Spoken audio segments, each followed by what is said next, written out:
Let's bring him down. Dan, there is a view, and it is Peter Hitchens, for example, in the paper that we both write for, a very strong column, surprising column to many people, defending Jeremy Corbyn, saying, look, we've been through all this chemical weapons stuff with Saddam Hussein, right? Well, we were assured he had WMD, we went to war over this, and it turned out he didn't.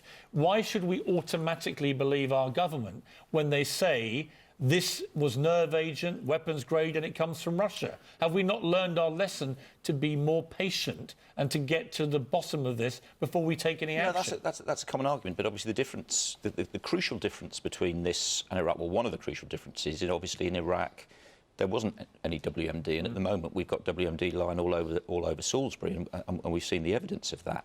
And I think that, you know, the problem is, and I think we've just seen an example here, we've heard these conspiracy theories.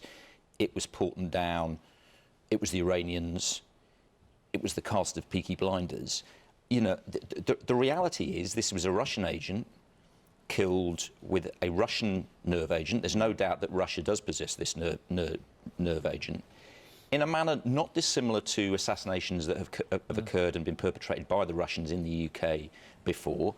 As you rightly pointed out, after Vladimir Putin has explicitly said people such as him are likely to kick the bucket. Now, with the greatest respect, you don't need to be Sherlock Holmes to work out who's been behind this. There are really only two theories. One is it was an attack sanctioned specifically by Putin, or it was rogue agents. Now, just an interesting point, but on the rogue agents side of things, within the intelligence community, obviously mistakes happen. These things do happen. And there are ways within the intelligence community that quietly they can indicate to one another, and privately they can indicate to one another, OK, we've made a mistake here. That has not happened in this case. No, and also, by the way, if you take the rogue agent theory, then Putin would deal with that person very strongly if it was against his wishes. I've not seen any expression of regret from Putin about what's happened. Unless I missed something. No, that's exactly the point. I mean, quite the opposite. I mean, I think we saw on Twitter, I think it was yesterday, the Russian embassy put up an image of Hercule Poirot. Well, they're treating it as a joke. Exactly, they're treating it as a joke. Pretty unsavoury. George,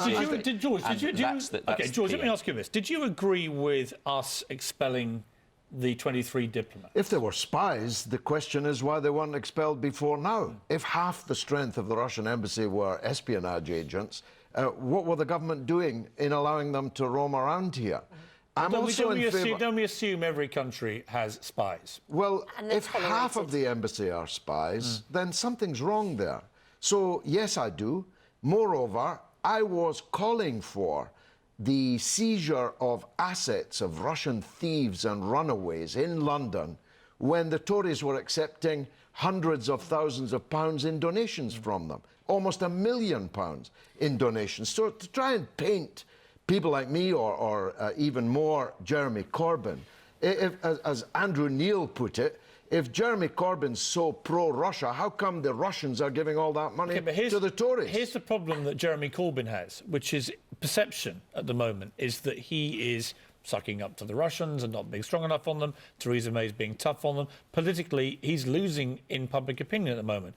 You would agree with that? I mean, whether you agree with it being right or not, that's what's going on. Again, the political mood is that Theresa May is being tough. Well, the mood in here is, the mood in the bubble is, I haven't. And moreover, I've spoken now to 3 cab drivers in the last week who've told me that not a single person in their cab believes the official story. And neither, if I may say so, above all, should you. Okay. We've been here before, Piers. That's why I think it's a very valid point. Prime Ministers lying about chemical weapons. But George, heaven forfend.